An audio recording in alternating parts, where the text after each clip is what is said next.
Bom dia, alunos. Bem-vindos a mais um vídeo desse módulo internacional. Dessa vez vamos trazer para vocês algumas experiências e alguma inspiração e conhecimento do nosso continente latino-americano. E para falar sobre o futuro das cidades da América Latina na era pós-Covid, temos o nosso convidado, o senhor Elkin Velasquez. Elkin é representante regional da ONU Habitat para a América Latina e o Caribe, no Rio de Janeiro. Foi também coordenador de várias unidades e programas da ONU Habitat nos temas de governança urbana, planejamento urbano ou cidades mais seguras. Também foi assessor do prefeito de Bogotá, na Colômbia, em temas de descentralização e segurança municipal, além de ter uma trajetória de muitos anos de assessorar e apoiar governos locais de diferentes países da América Latina. Sua formação é de engenheiro, com PhD em geografia, além de ser administrador público pela Escola Nacional de Administração na França. Elkin, é um prazer ter você aqui conosco. Muito obrigada. Mariana, o prazer é meu. Muito obrigado pelo convite. Excelente. Bom, vamos direto à nossa primeira pergunta. A gente sabe, né, tem um dado que a gente ouve muito falar, que é que em 2030, 80% da população mundial viverá em áreas urbanas. E esse dado faz com que a pauta de cidades entrasse com muita força nas agendas internacionais, que são agendas como os Objetivos do Desenvolvimento Sustentável de 2015, o Acordo de Paris ou a adoção da nova Agenda Urbana de Habitat 3 em 2016. Na sua visão, conta um pouco para os nossos alunos por que essas agendas são importantes para os municípios, em geral, e brasileiros especificamente, e como fazer com que essas diretrizes internacionais, que estão numa escala global, cheguem na escala local, sejam implementadas no terreno. Muito obrigado pela pergunta, Mariana. O primeiro que quero dizer é que as agendas globais de desenvolvimento, seja a Agenda 2030, seja a nova Agenda Urbana, sejam os acordos de Paris, sejam os acordos sobre migração ao nível global, são resultado de um multilateralismo que trabalha bem, que trabalha para oferecer referentes para os países, referentes para as entidades territoriais, subnacionais e locais. São resultado de negociações, são resultado também de uma comparativa internacional de boas experiências, mas também da troca de visões sobre o futuro do desenvolvimento sustentável. Então, nesse sentido, todo país, toda entidade pública faz bem para a população quando tem essas agendas globais como um ponto de referência. Depois, essas agendas globais são um cúmulo de orientações, de princípios, de linhas de ação, e têm que ser traduzidas numa folha de rota que seja específica para cada país e em cada país que seja também adaptada à realidade local.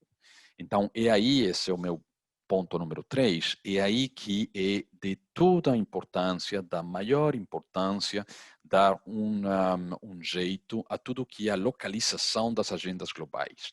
Que é o que é localização?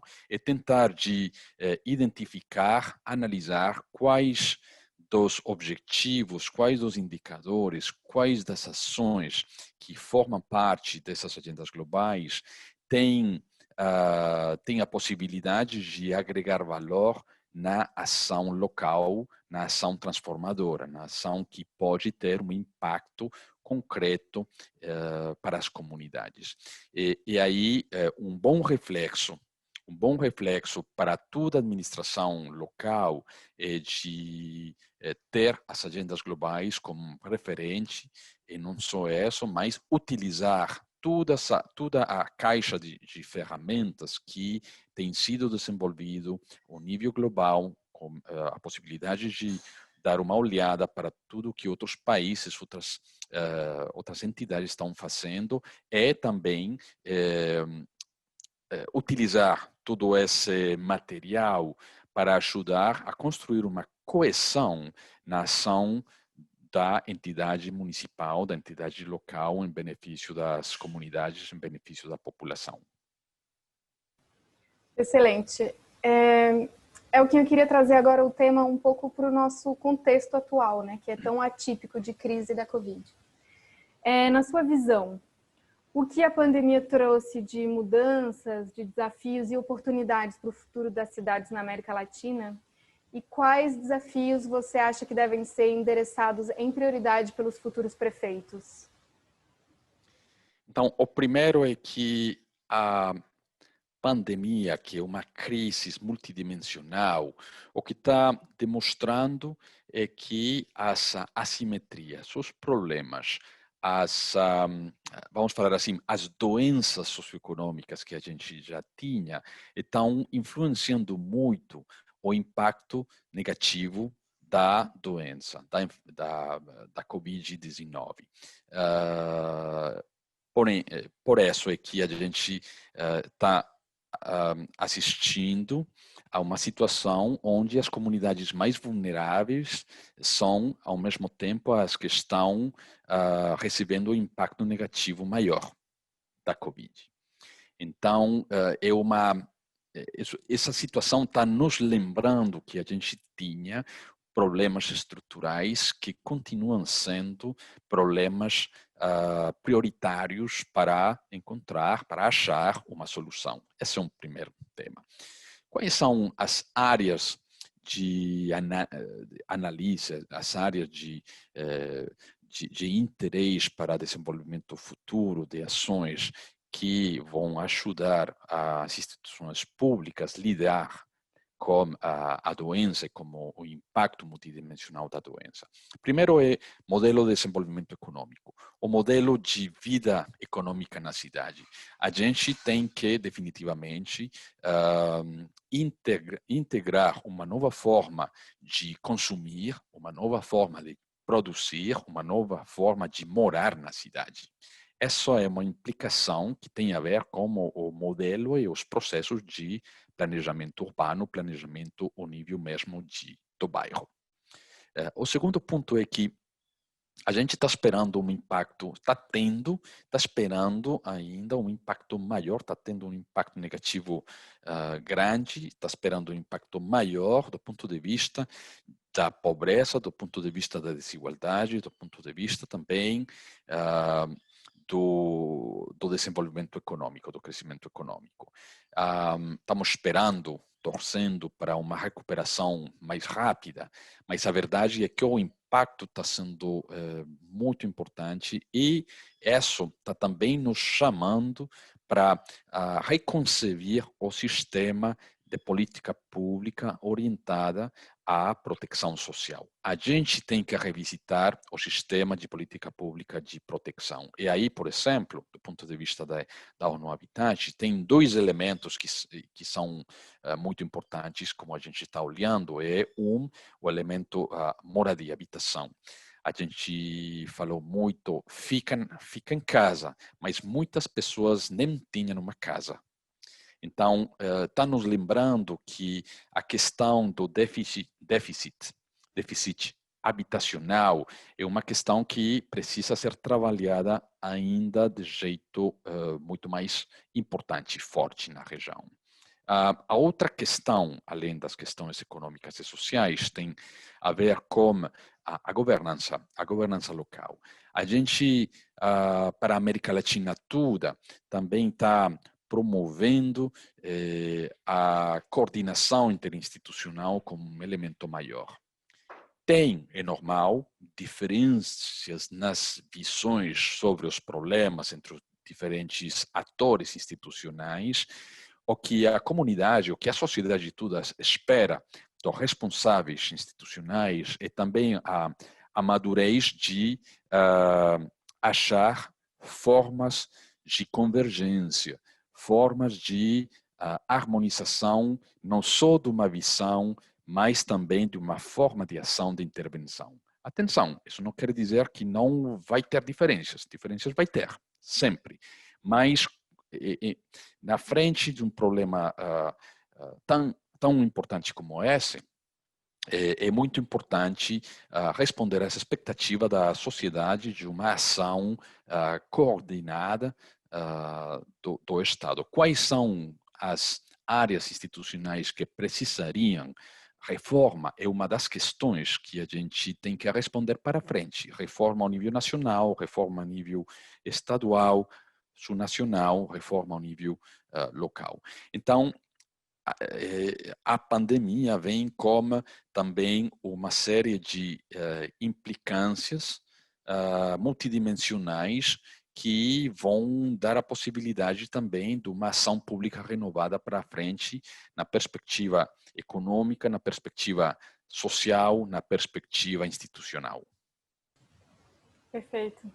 Bom, o que nós estamos aqui falando com futuros líderes, né? De municípios de pequeno e médio porte. Eles estão nesse exato momento planejando os seus próximos 4 anos, elaborando seus planos de governo. Quais conselhos você daria aos nossos futuros prefeitos sobre como construir cidades mais inclusivas, humanas, seguras, resilientes, sustentáveis? Olha, não sei se sou eu que tenho que dar conselho. Que é o que a gente está observando, que as lideranças que estão dando certo na região estão adotando como aspectos importantes integrados na gestão do dia a dia. A gente observa que a questão de pedagógica é muito importante.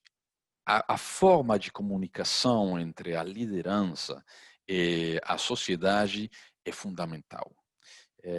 Uma comunicação assertiva, uma comunicação baseada em evidência, quando seja possível, baseada em evidência científica, uma comunicação também humilde, que reconhece que tem incerteza, se alguma coisa a pandemia está nos deixando, é que a gente sente que tem muita incerteza sobre o conhecimento de muitas das dinâmicas.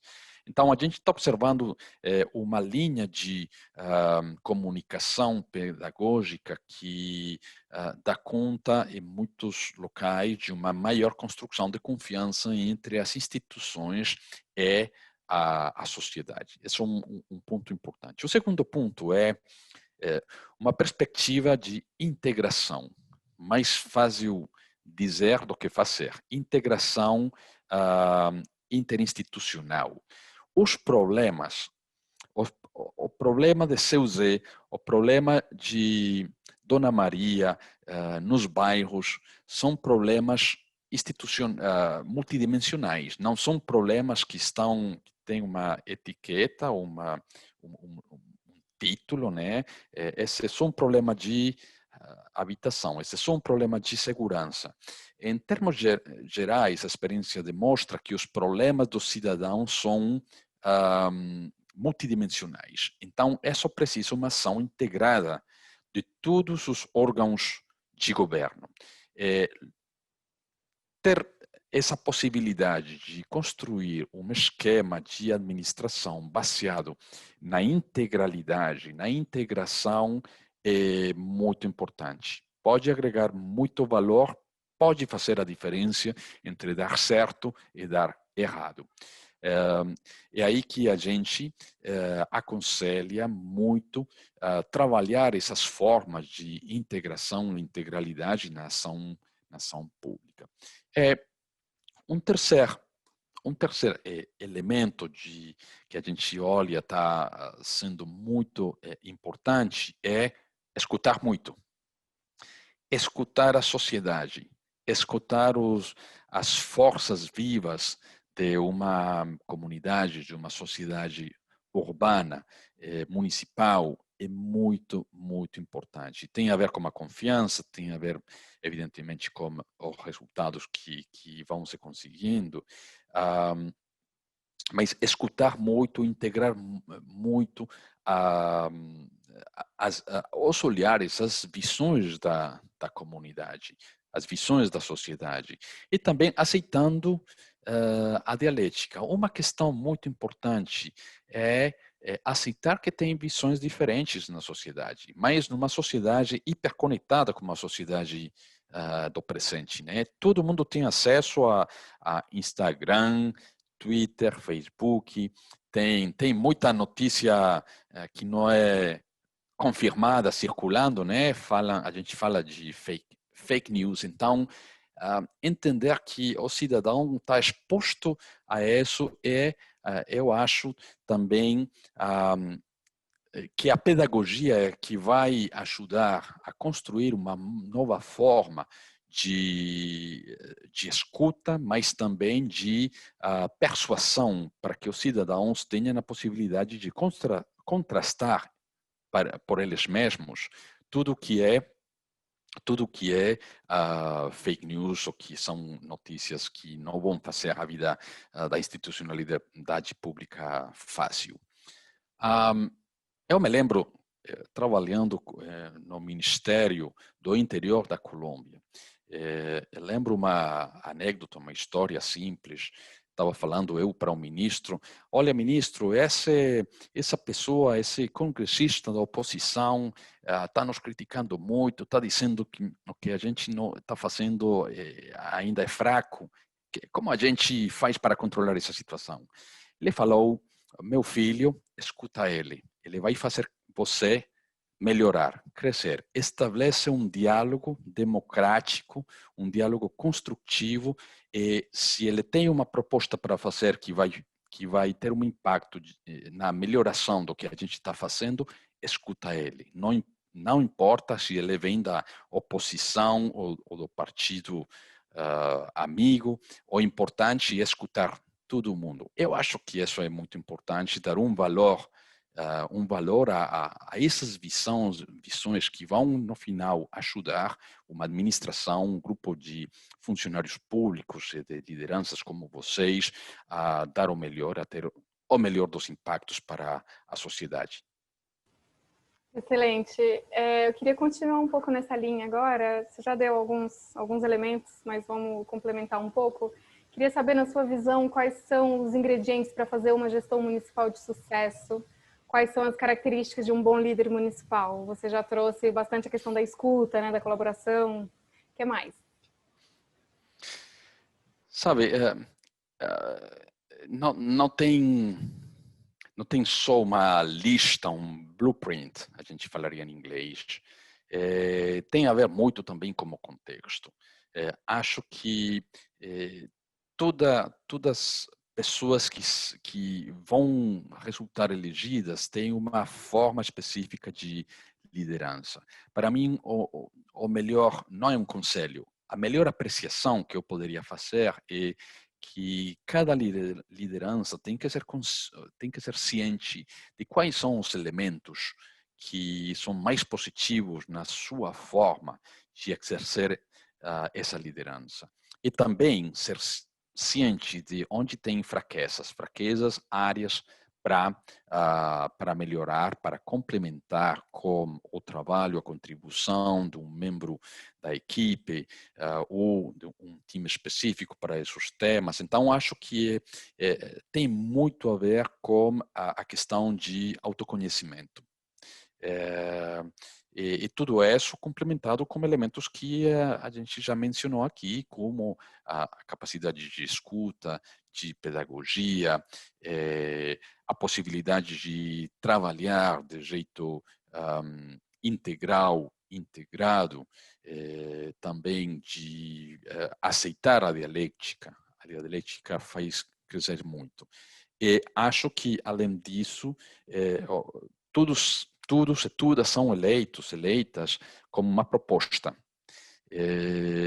Essa proposta é um compromisso, né, como cidadãos, mas também com a possibilidade de, como a vida dinâmica, as situações mudam, né, a possibilidade de adaptar, muita capacidade de adaptação aos novos desafios que vão aparecer num processo. Muitos prefeitos, prefeitas foram eleitos antes de Covid. O Covid chegou. Então, aí o importante era adaptar essa visão do futuro de uma cidade, de uma comunidade, de uma sociedade a essa realidade. Ótimo, Elkin. Quando a gente olha para a realidade dos municípios latino-americanos, a gente nota a existência, né, uma questão comum que é a grande desigualdade socioeconômica, territorial, de acesso a serviços. E a gente ouve falar bastante do tema de direito à cidade, como uma forma de superar essas desigualdades. O que significa essa abordagem? Como fazer com que o direito à cidade se torne uma realidade para todos os cidadãos? Que tipo de políticas públicas podem ser implementadas para reduzir essas desigualdades urbanas? Direito à cidade acho uma das maiores contribuições brasileiras para a discussão regional e global sobre desenvolvimento urbano sustentável. Direito à cidade é o direito a ter oportunidades, oportunidades para toda pessoa na cidade, oportunidades de satisfazer as necessidades básicas, oportunidades também de desenvolver os sonhos, e tudo isso expressado numa série de processos específicos. Por exemplo, uma pessoa teria que ter acesso às funções básicas da cidade, morar num local, ter um trabalho, poder receber os serviços sociais nesse território, nessa cidade, o espaço de lazer, de esparcimento, não é? A questão de poder se educar, a gente acha que um dos elementos que ainda precisa muito mais trabalho na América Latina é reforçar uma educação que possa dar mais resultado em termos de inclusão das pessoas, das famílias, nos processos de desenvolvimento da vida cotidiana. Então, ter acesso a todas essas questões que não é só, a gente sabe, uma responsabilidade do prefeito, mas o prefeito ou a prefeita podem ser aquelas pessoas, aquelas lideranças que vão facilitar a integração dessas contribuições de outras políticas públicas, nacionais, estaduais com as locais. Então, esse é um elemento muito importante. Ajuda para isso, ter essa visão holística, essa visão integrada, desde a ambição do prefeito ou da prefeita. E também vai ajudar muito ter como referente as agendas globais, porque as agendas globais já estão integrando toda essa perspectiva do direito à cidade. Que o que pode ajudar no dia a dia de jeito prático é políticas públicas territorializadas, isto é, políticas públicas que podem, na escala de uma cidade, ter um olhar e uma proposta específica, diferenciada para cada bairro da cidade, para cada setor territorial. Porque esse olhar territorializado, então, permite identificar quais são as necessidades, mas também as oportunidades num bairro específico para uma comunidade, uma porção específica da sociedade, e daí dar pular para um projeto específico. Projeto específico para um território específico, para uma comunidade específica, é evidentemente com uma perspectiva de inclusão e participação cidadã. Tudo isso tem que ter impacto numa série de indicadores multidimensionais que vão refletir, que vão dar conta de todos esses elementos que fazem de uma política pública um processo de inclusão de curto, mediano e também longo prazo. Muito bom. Agora vamos para a nossa última pergunta. Eu queria que a gente olhasse para a sua experiência. Você que já trabalhou com governos locais de vários países da América Latina e do mundo, e a UNO-Habitat tem muito esse papel de conectar, de inspirar internacionalmente, como a gente é Comunitas também tem isso. Na sua experiência, será que você poderia compartilhar conosco alguns casos de sucesso que tenham se destacado, que você tenha visto e recomendaria, que possam inspirar os nossos futuros prefeitos? Muito boa pergunta. Essa pergunta, Mariana, eu me lembro, foi a pergunta que eu fiz uma vez a um prefeito de Medellín. Medellín, que tem sido uma cidade que deu certo em um período de tempo. Eu perguntei para ele, prefeito, me fala quais são as experiências de cidades que foram que é inspiradora para você. Ele falou, não tem uma cidade que tem sido um sucesso o tempo todo, em todos os temas, num período histórico. Não tem. O que tem é um cordel, ou um circuito melhor, com diferentes peças, diferentes elementos. Então, ele contou uma história que começa, que é um momento mais ou menos antigo, Curitiba, Porto Alegre. A gente poderia revisitar e se lembrar das experiências de Porto Alegre em participação, pressupostos participativos. Tem que ser adiados, sim, mas já tem aí uma base. Curitiba foi muito interessante nessa perspectiva de desenvolver um planejamento urbano inclusivo, multidimensional, a escala mesmo de projeto. E a gente, tudo na América Latina, lembra bem do Jaime Lerner, né? Mas também tem o que fez a cidade de Rosário, na Argentina, nos processos de recuperação de bairros precários e de áreas da cidade que não eram mais utilizadas para atividades econômicas. Tudo isso foi utilizado, recuperado para o cidadão, para dar uma nova dinâmica à cidade toda. Tem também o que Buenos Aires, na Argentina, tem feito recentemente, nessa perspectiva de recuperação na área sul de Buenos Aires, baseada em investimentos em espaço público, também investimentos produtivos em inovação, e tudo isso combinado com investimento em infraestrutura institucional no sul, para dar uma revalorização a essa zona sul. Mas na mesma Argentina, intervenções integradas para a melhoração da vida das villas, não das favelas planas ou grotas mais planas em Buenos Aires, também é um exemplo que vale a pena ter na mente. Quito foi muito bom na questão de gestão do espaço público para a recuperação do centro da cidade, com muita liderança dos prefeitos. Tem as cidades colombianas, tem Bogotá. Bogotá foi pioneiro nessa questão de mobilidade sustentável de bicicleta. Tem a rede maior da América Latina de ciclovia, né? Muito importante, mas nesse momento de recuperação pós-Covid. Tem também, acho, uma coisa que eu recomendo muito, é a questão de cultura cidadã e como fez um prefeito chamado Antanas Mocos para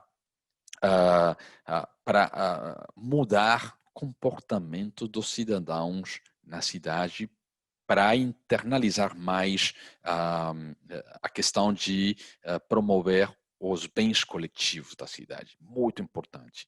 Tem a cidade de Medellín, com toda essa intervenção integral nas favelas, que foi muito interessante, combinando inversões em infraestrutura de mobilidade, a eixos de mobilidade, como o teleférico, BRT, mas com todo um processo de renovação urbana e de intervenção social. Isso virou um exemplo global que teve também um impacto em redução da criminalidade, o que é um tema que a gente sabe para a América Latina toda é muito importante.